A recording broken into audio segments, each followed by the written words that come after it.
supervisor that manages my whole inventory, and that's what she does. I mean, she's responsible for giving me my monthly statistics on our drug purchases, our trends, where the money's going to, and the justifications on why she's over budget for each month. So I have another pharmacy technician who's responsible for all the Pyxis audits. She actually audits 100% of our anesthesia transactions.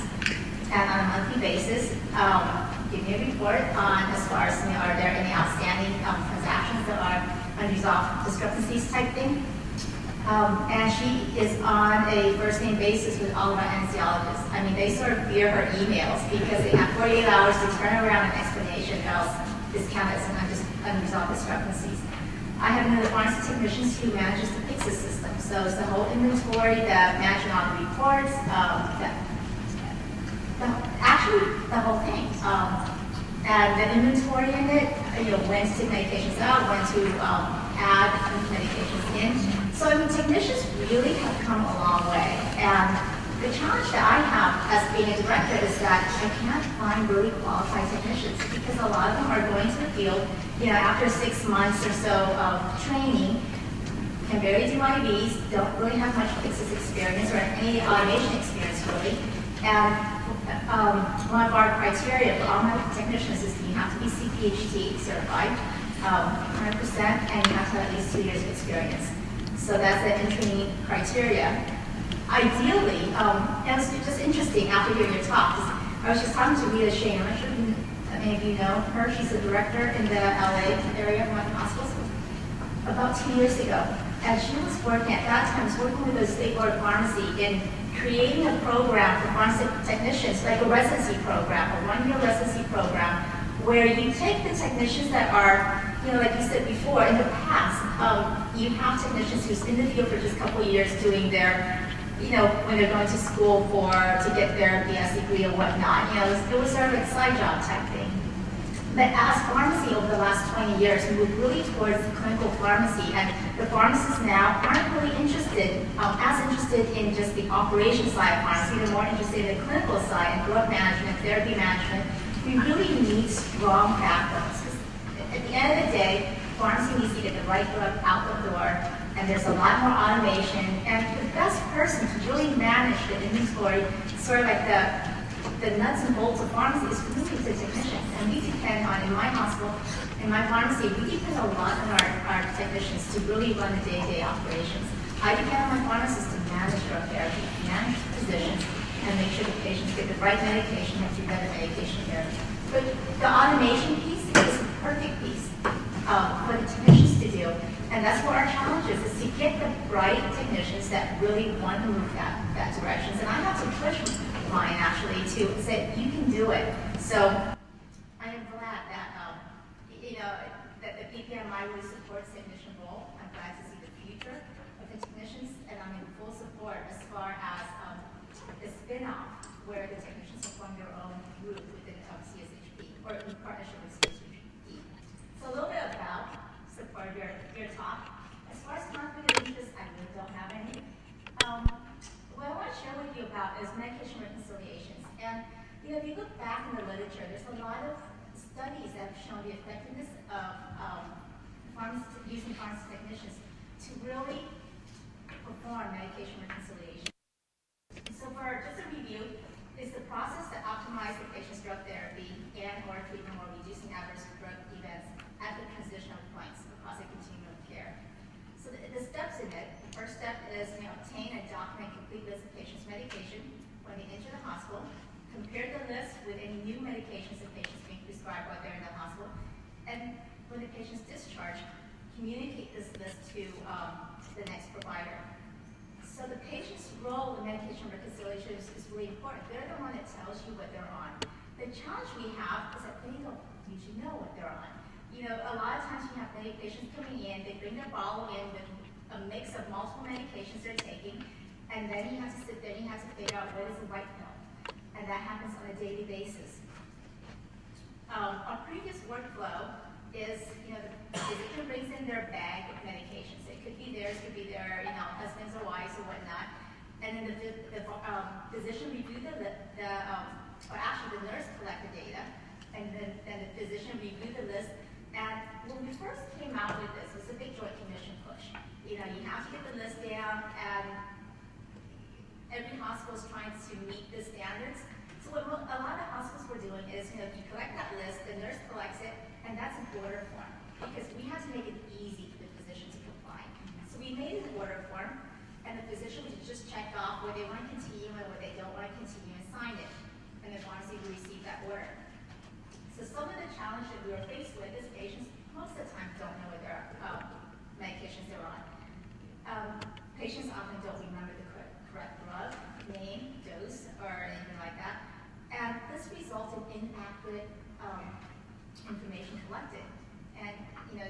then the physician goes ahead and orders it. And I have a lot of data to show you this.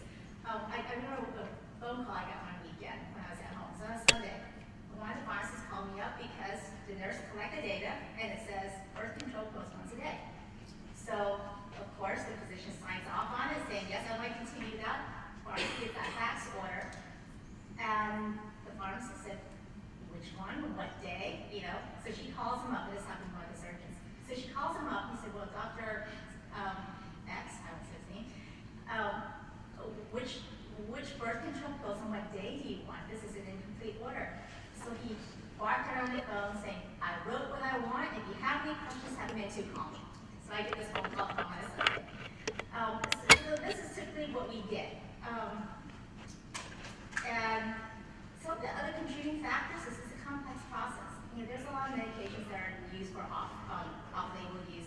There's over-the-counter, and don't forget herbals. We have a no herbal policy at our hospital that we will not carry any, we will not dispense them on patients in the house.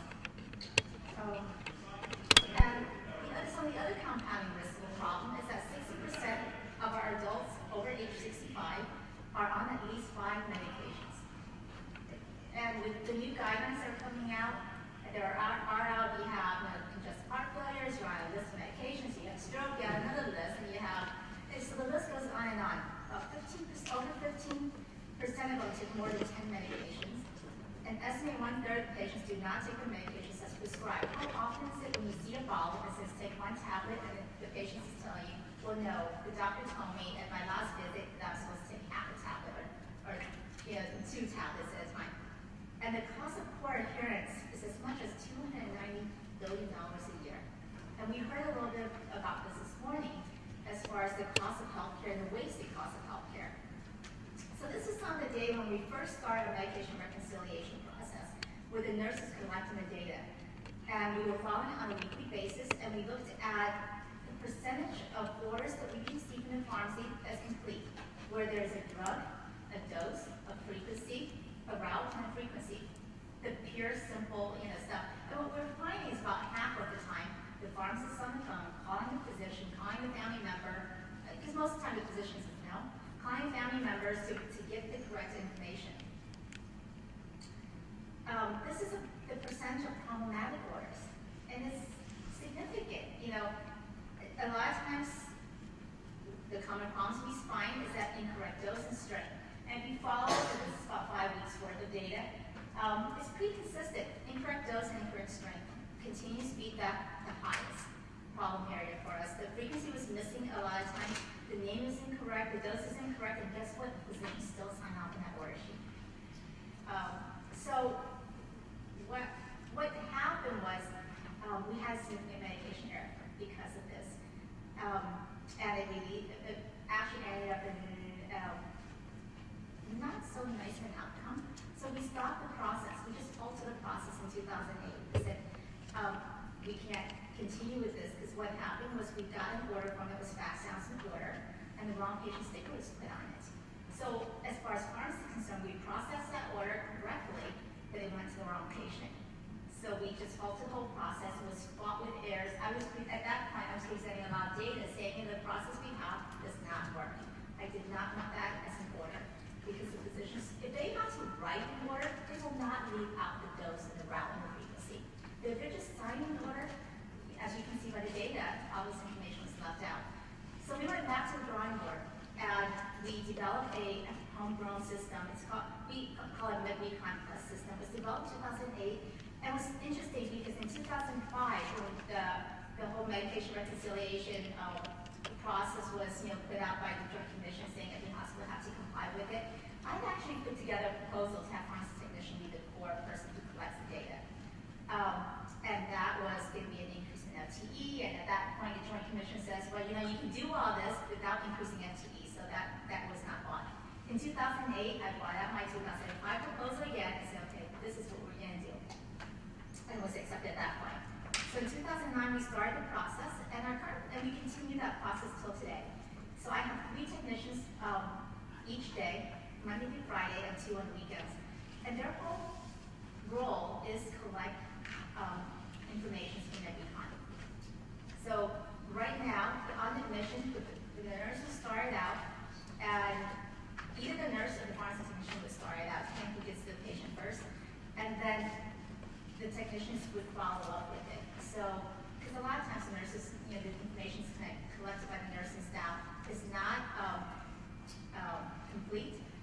pharmacist technician would follow up with it. They would call the pharmacy, they call the physician's office, and they would get the information as complete as possible. Then the pharmacist would review it. So the reconciliation will be done on admission, on transfer, and at discharge too. So our current process is, like I said, the patient's admitted, the pharmacy technicians on PMs actually stationed right out the ED. Or the ED would call them up and say, okay, we have a patient that's going to be admitted or whatnot. And I have an ED pharmacist, so the techs or the pharmacist would interview the patient, enter into the system, the Measure Econ Plus system.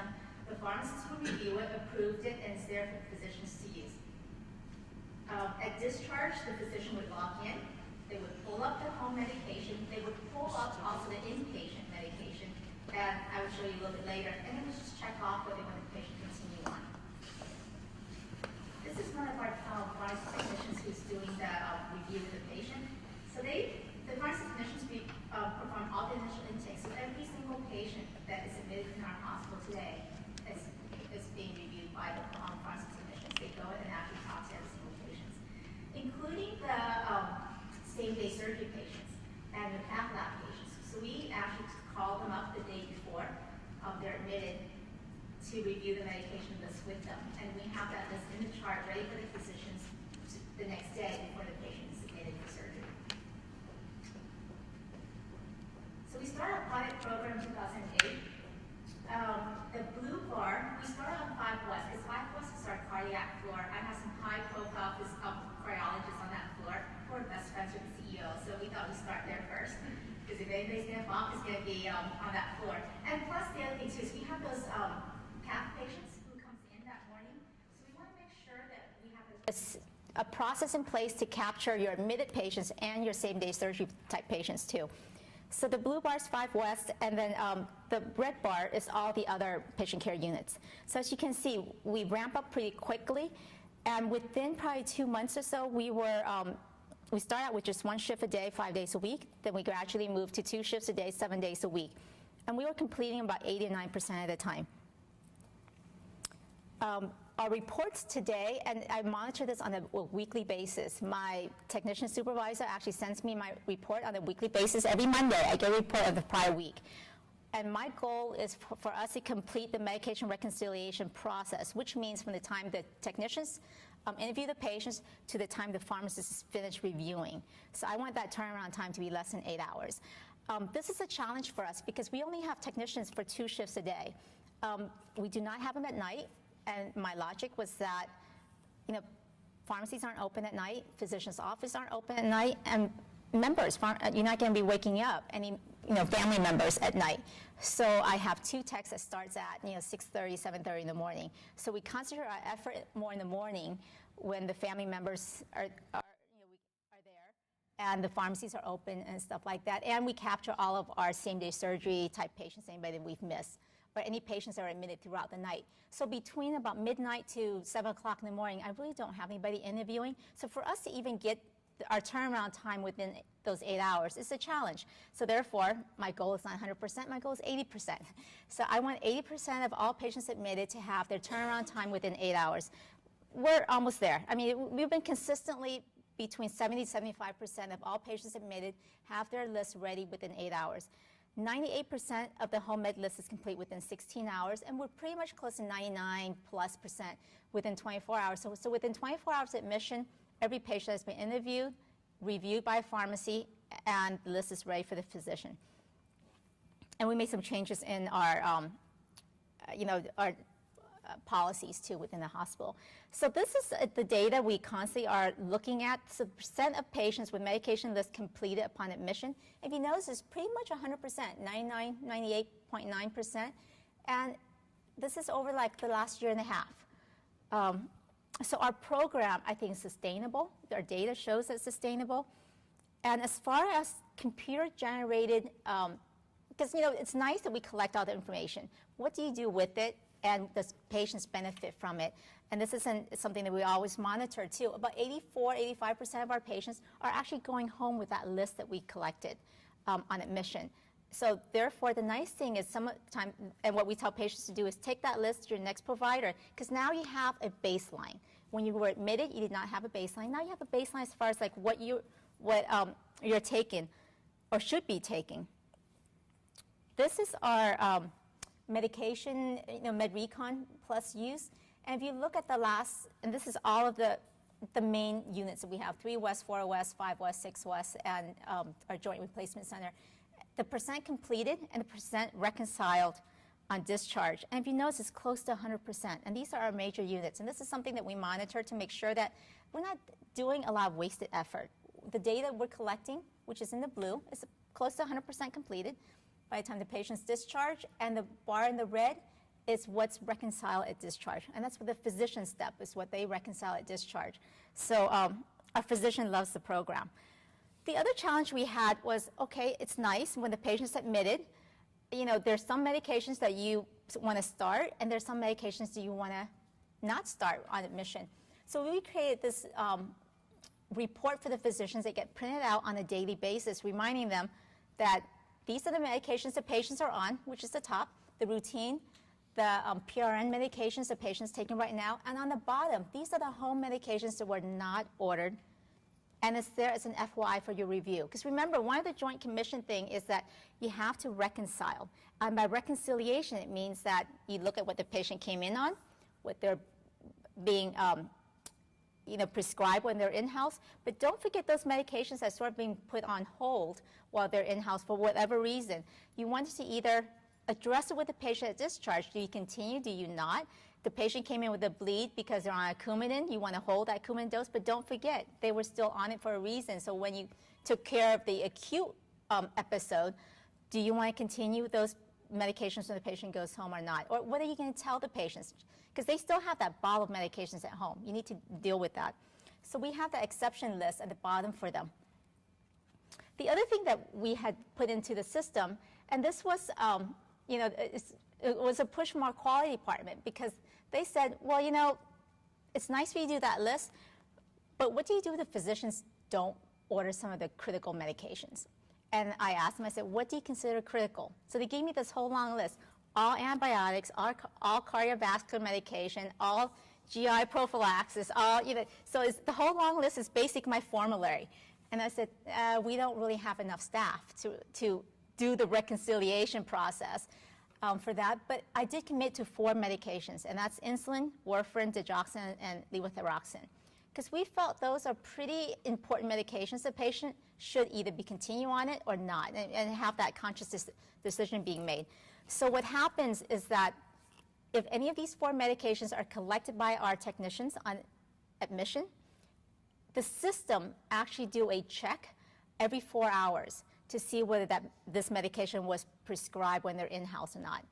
And if it's not, it automatically shoots a work queue over to the pharmacist. So when they log on, if they're responsible for the 3 West floor, they will have a work queue that says, this patient came in on insulin, no insulin was prescribed when they're in-house, you need to contact a physician and do something with it. So they get a work queue as a FYI. So, and this process actually works really well. And it's continuous throughout. Transfer, what do we do on transfer? So transfer, we have another report that lists all the medications the patient is currently on, and the physician, and this report I don't like quite as well because it's a negative, it's not as intuitive, because most pre-printed orders that you see is a check-off box. You check off what you want to continue.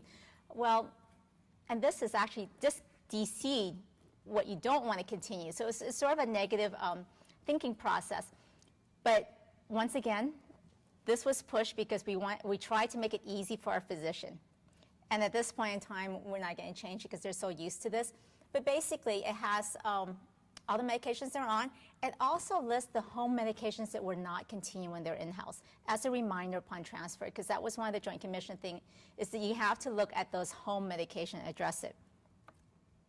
So our current, and we're constantly updating our MedRecon Plus program. And some of the other upgrades that we have added to the system is that it generates a home medication list, and I'll show you that we give to the patient. It generates a prescription, so the physician has an opportunity to type in a prescription for non-control medication. It does not do control. It generates a discharge summary instructions. It also assists on some of our core measures, and this is how we meet all of our core measures within the hospital. And it also generates a discharge medication list with some instructions for them. We presented this at IHI a couple years ago, actually, about our med-recon process, and this is all the staff. So Virginia is one of our pharmacy technicians. Scott was our pharmacist. Dr. Achanta was the chair of PNT and also our champion. And I'm drawing a blank on her name because she's no longer there. The last one, she's actually the nurse manager that was on the team with us. We presented this at CSHP as a poster presentation because I really want to get the technicians involved. This is a perfect project. Not every single one of my technicians on staff can be scheduled to do medication reconciliation, only a certain ones. And the reason is because you need somebody that interfaces well with the public, that has good interpersonal skills. And there's a training process that we put the pharmacy technicians through. The ones that do it, loves it. I mean, they just have the knack for, they're really detailed. You have to, because it's like a puzzle that you're putting together sometimes. One of the things I think is important is it's the only, has been proven over and over again that medication reconciliation is important. It does decrease medication error, because if you think about it, a patient comes in, usually with a long list of medications that the physicians don't know. So if you collect the wrong information, that wrong medication will continue with them for life, basically. So it's really important, and it's good for patient care. So a little bit about the program. This is what it looks like. We built our formulary into the system. So the patient comes in, there's a patient's information, and you can check on which diagnosis the patient has. And the reason is because, like, if you check on CHF, then there are core measures that attach to it. If the patient came in with a QMI, there's other core measures. They need to be discharged on XYZ of a drug, and the system alerts you if you don't, if the physician did not send the patients home with that. So this is where the program is initiated by the pharmacy technicians. They go in, they actually type in the generic drugs. It's a drop-down window. You type in the first couple letters, and it's a drop-down window with everything filled in, the dose, the route, the frequency, some of the more common ones. And I was looking for a pointer. I don't think there's one up here. If the physician tries to go, so the technicians will complete this, and it will, after they complete it, it will go into the pharmacist's work queue. If the pharmacists have not had a chance to get to it, and that's the other thing I monitor too, is the pharmacist's turnaround time. They need to get to this, within the hour. If they haven't gotten to it, but the physician wants to discharge the patient, they will get a pop-up list that says it hasn't been reviewed by the pharmacy department yet. Do you want to continue? And we allow the physician to continue because if they can't, because this is how the patient is discharged now. They need all the information for their discharge. So, but this is an alert to tell them that it hasn't been reviewed by a pharmacist yet. We added some other stuff with the subsequent upgrades too. Is, do you see where it says internal note? Because a lot, we found patients coming in and they're from like China or something like that, and we don't have any information of the medications they're on, or they brought some medications in that's not available in the United States or whatnot. So the text didn't know what to type in. And then the physician thinks that we haven't done our job. So now we have that part where it says internal note saying, there's no information. We've reviewed the patient, there's no information, we can't have information, we can't get information or whatnot. So we put those internal notes that does not get printed out on the final form as a communication tool to the physician. So on this one, if you notice, the physician goes through and the principal diagnosis is congestive heart failure, some of the principal procedures, significant findings, consultations, pain management instructions. They can type in some instructions.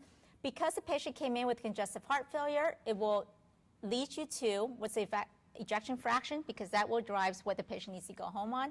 Referral, lab work, activities, diet, follow-up. They can put who to follow up with, which physician.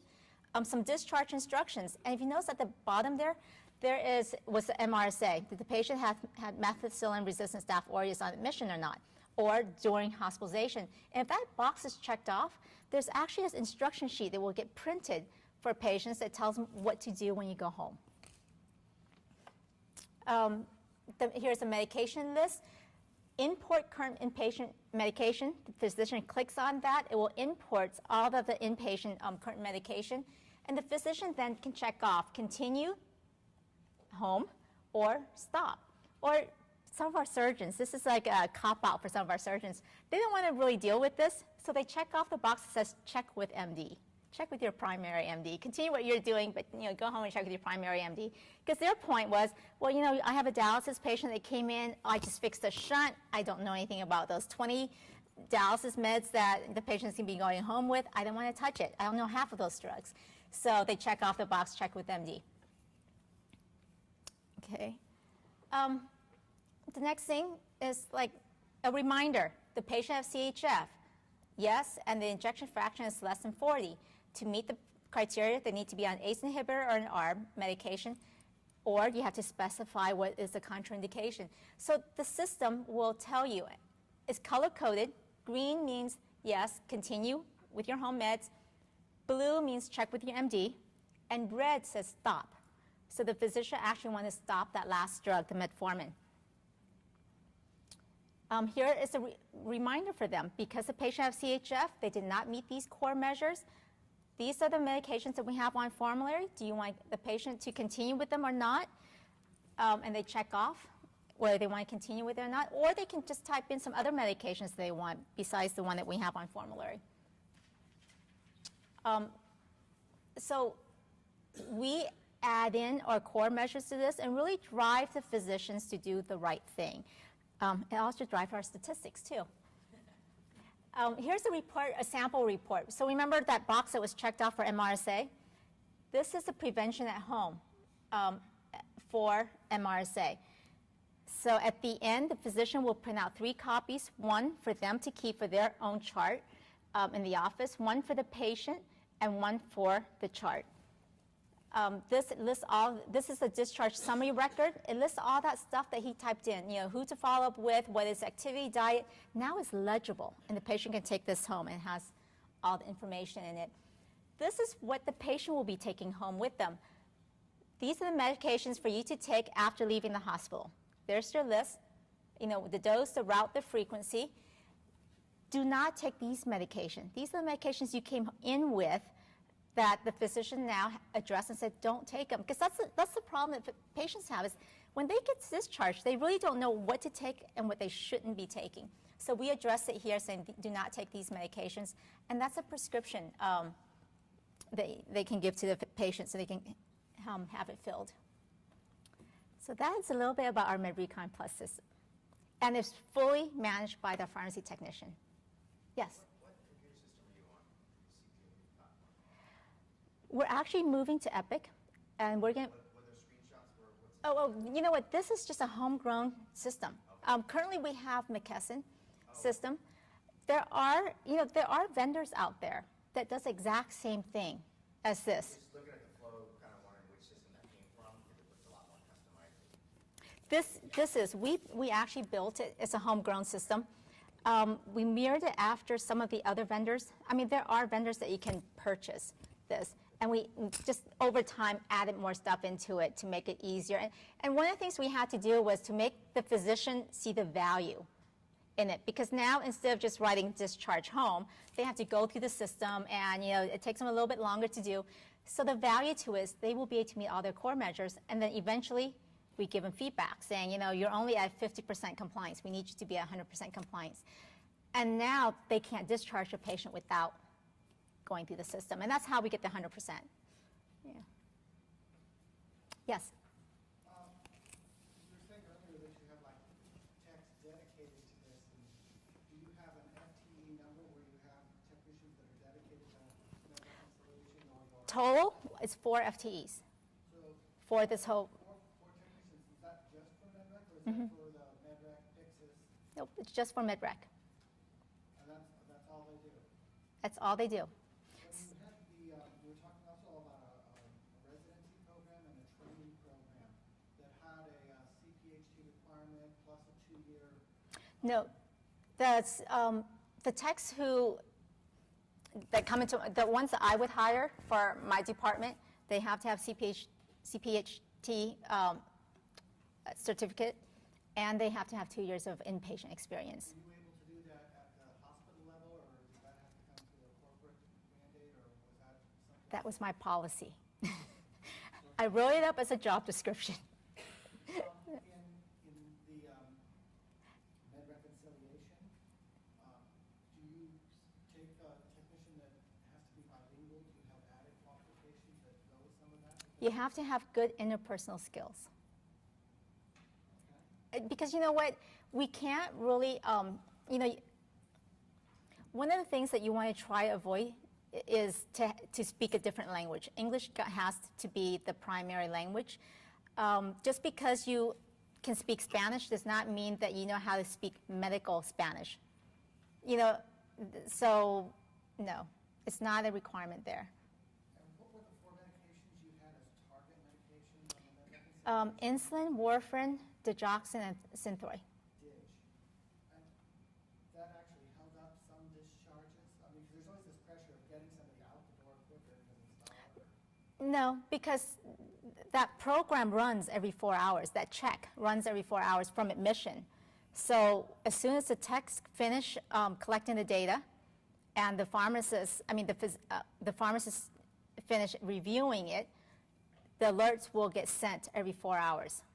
Did you find that like the Coumadin or the insulin after admission and the checks came in every 4 hours, that it prevented error, that there was error prevention or corrected labs or anything like that? I don't have any data to show that because 100% of the patients that are on Coumadin is being monitored by pharmacy anyway. I mean, we monitor 100%, we dose most of those. So as far as Coumadin is concerned, those are caught. For digoxin and Synthroid, yeah, we do get alerts. Now, I just had an incident that happened last week, actually, where the patient came in and was on digoxin. We didn't know the dose. The patient didn't know the dose, so there's no dose. It wasn't complete. Basically, the tech was waiting to the family members to call in, and about 16 hours or so went by, and the patient still was not restarted on it. Finally, the family members came in, and we finished. But from the time that we finished collecting to within that 4 hours, the nurse had intervened in between because she realized the patient wasn't started on it, had called the physician and gotten the drug started. So then we get this, you know, complaint card of like, what failed in your system? Why didn't the pharmacist intervene before the nurse did? And then going back and looking at the system, we would have. It's just that the report runs every 4 hours. So the system does work the way it's designed. Coming from a technician educator's perspective, would you say that your homegrown system or any vendor system related to MedRec would be proper to implement the pharmacy technology training programs? I don't think, you know what, I don't think the system is the important part. The training really needs to focus on techniques on how to interview the patient. It doesn't matter what system you use. It can be on paper. But that interviewing skills is what's important. And you need to pick a seasoned tech. And ideally, you know, an outpatient tech would be the great person because they know all those medications. They're very good at it. And that's probably the only position that I would have an outpatient trained tech do. Whereas in none of my other positions, I would hire an outpatient trained tech to perform. Do you take technicians only from ASHP accredited training programs or from other schools in your technician schools? Other schools. But I think most of the schools around the area are ASHP accredited. I have a question on staffing. You said you were at 350 beds and run a census of about 200. How many FTEs that are technicians do you have on your staff doing any of your jobs? Did you have you said you got them on yeah. that, you got them on that. About 16 16 full-time technicians, FTE equivalents.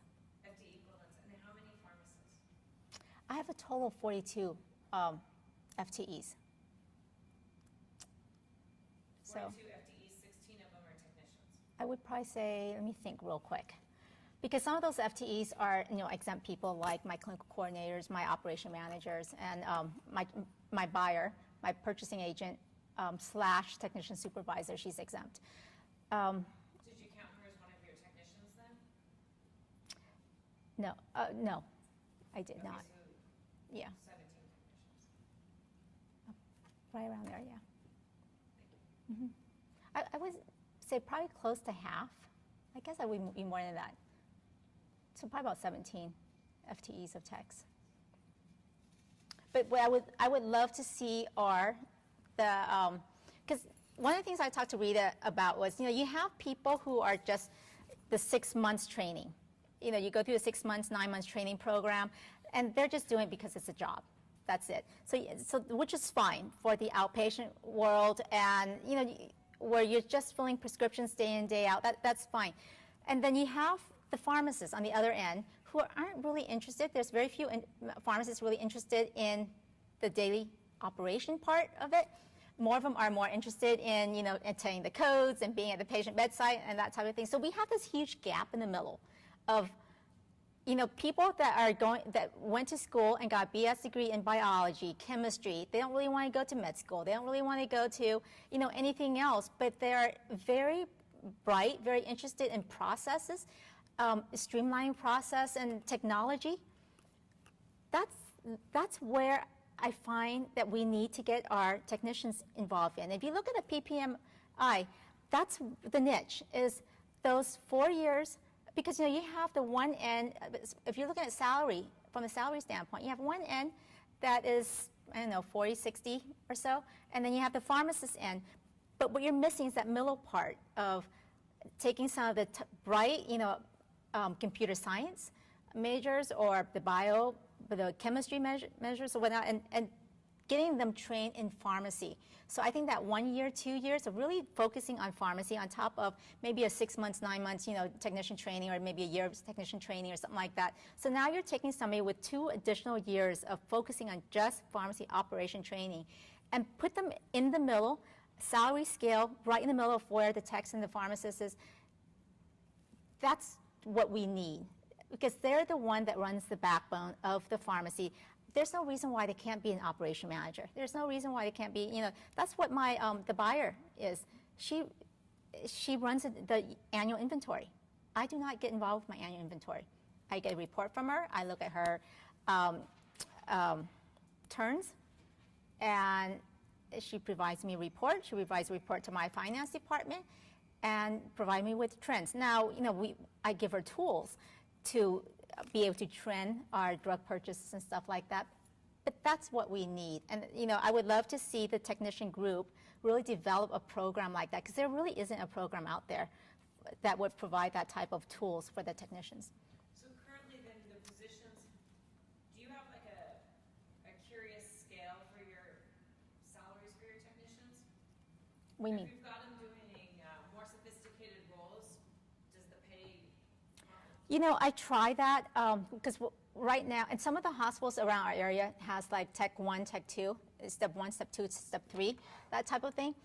I had tried to implement a Step 2 technicians. They weren't really interested in that. Because now, I know, I'm surprised too. I'm like, come on. They weren't really interested in it because now it's commitment. It's sort of like, but you're doing it already anyway. So. You mean the techs were not Interested in it. Mm-hmm. Right. that happens too?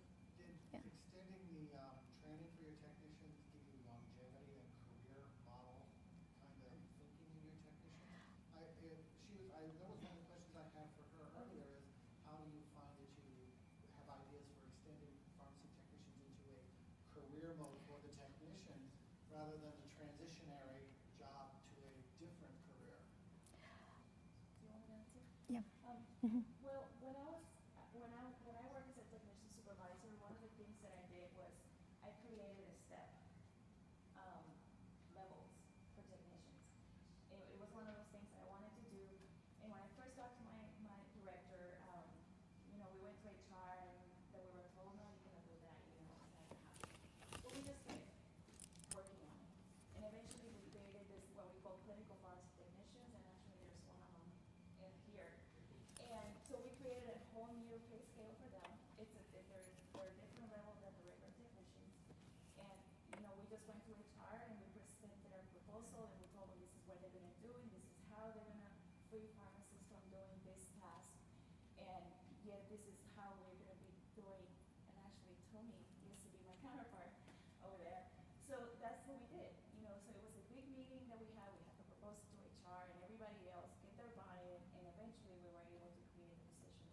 But what about the idea of having your entire technician staff be able to be universally plugged across different job functions, whether you're at B-room or whether you're doing card fill or whether you're doing rounds, that if you have an absence in one area, that your staff isn't cross-trained and equal across the board.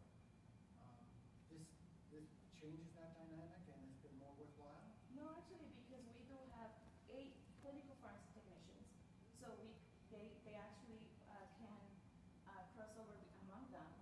You know, if someone is sick or someone is not here, so you know we have 8 positions, and then we had another 50. Was it, Tony? That are regular technicians. So it was different schedules. They're different schedules. They're different levels. They're different duties. How many beds in your facility? We had it's actually Campus, it was like close to 500. yeah. But don't forget, you're attracting a different group of technicians too. There is a, right. They had to have 5 years of experience. They had to be certified. So then we had this. It was a whole different, just like a whole different job description. For them. Yeah, because remember, what you're talking about is career technician versus job technician. And there will be a group that's what they want. It's, you know, it's either a second income, it's a job. I just want to go in, put in my 8 hours. I'm perfectly happy with doing the IVs and the Pyxis fill and stuff like that. And then there are the career ones, and the ones that we're trying to, I think, move towards and recruit are the ones that really is the career, who doesn't really want to be a pharmacist, but who's techie and who likes doing this stuff. Well, like when Sylvia did what she did, everybody, it was offered to everyone. And the criteria was set for you need to be certified and whatever. And people discounted it. There was a lot of people that didn't want to be certified, they didn't want to take the time to do this. And so like you said earlier, there's a lot of people that don't care about a lot And of they it. don't want the responsibility because they have a lot of responsibility. Right. I mean, Teresa can talk about that. Yeah. I think it brings up a good point, though. You obviously got to set the baseline, move the pharmacists up to their next level where they need to be to bridge the gap. If you don't even the playing field of a baseline, we actually can't leave our dispensing roles or distribution roles behind. Right. On the second caveat of that is you're expanding technicians that may not have had that type of educational experience. So we really need to look at mini residencies. Maybe they're not a year, but maybe they're 4 months or 6 months in advanced training because, yeah, they may have skills to do outpatient reconciliation, but you're putting them into safety, to quality, to things that are really, most of them don't get that experience Right. in the normal technician duties. So did you guys look at an advanced training program and put them in a sequence to put them out the other end, or did you just say, I think you're qualified, let's go do it? Well, actually, what happened with us, our organization was we were having a revolving door with technicians. So there was job satisfaction wasn't there. And we had really good technicians that we didn't want to lose. So we knew that we had to, for us to keep our techs, we have to do something, give them something that they want. And so I actually interview a lot of my techs, one-on-one, what is it that will make you stay here, that kind of thing. So we started collecting, before we started the whole process, that was part of what we did. But then when we gave it to, when we presented the positions to our staff, not that many people wanted them, and we did have some interviews, interview process for them. So, and then at the time, we also created a competency program. So we had this whole kind of like 4 modules that we created, and everybody had to pass those modules to be able to obtain the. Because don't forget, you're taking, yeah, right. Wait, Taking ones, and that's shared usually across the pharmacists do it as Right. well. That's been a big debate, is when you take competencies, are you really saying the person is competent? That's the whole reason advanced certifications are coming out, because you're being held to knowing your disease state, not just taking a test.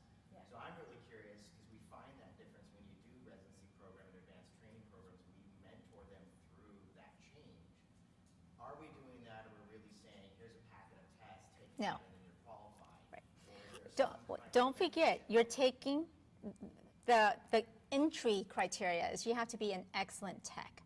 You have to be an excellent operational tech first before you can move on to the next step. Because for you to be effective either in quality, managing the automation within the system, and that's the other thing. We implemented MedCarousel last year, and I can tell you, the person who managed the inventory and the barcoding and the data is a technician that I have in my system. I had 2 of them, or 3. I started out with 3. They were the one that implement, and they're the one that continue. I have a pharmacist double check on what they're doing, but they're the one that manages it. Same as medication or charge reconciliation. The technicians are doing the charge reconciliation. The pharmacists double check sporadically, but it's really the technicians that's doing it. So you have to take your best, and the ones with the drive, because sometimes some of your best don't have the drive. They don't want the added responsibility. So you're taking your best with the drive that wants to do something more and move it to the next step. You can't just take somebody with like a BS degree in biochem or chemistry and say, okay, now you're gonna be moving into this level. They have to go through, they have to do technician work first and fully understand, because now you're moving into operation. You can't do operation unless you understand the basics. One of the questions I had for Sylvia earlier on when she was talking about the history of pharmacy technicians and the 95 white page, the 2002 NABP white page or paper. The 2002 had a whole list that talked about the scope of practice of technicians, dividing out what's certified and non-certified technicians. 2009 or 2010 came out with these goals. Were any of that considered in your thinking when you built these programs, or when you kind of built these training things? Did you recognize that the bigger sweep, or that there's the regulations that are coming down? Now, I ask that because there seems to be something in 2015 where California is changing the local licensing of it. And what I've looked in the past, it's like, okay, there's this bow wave of pressure coming from above to push that down. Is part of that part of why you developed this, or is it just? I can answer for us. I did not develop because of that. I developed it because I look at who can best do the job, that will give them the best job satisfaction. If I give MedRecon to the pharmacist to do, that would not be at the best job satisfaction for the pharmacist. They don't want to be spending 8 hours a day doing MedRecon, and they wouldn't be good at it, to be honest. They'll be much better at it with the data being collected, and for them to critically analyze that drug therapy. So I did it basically by looking at who I have and who would best do the job. Yeah. Okay, thank you.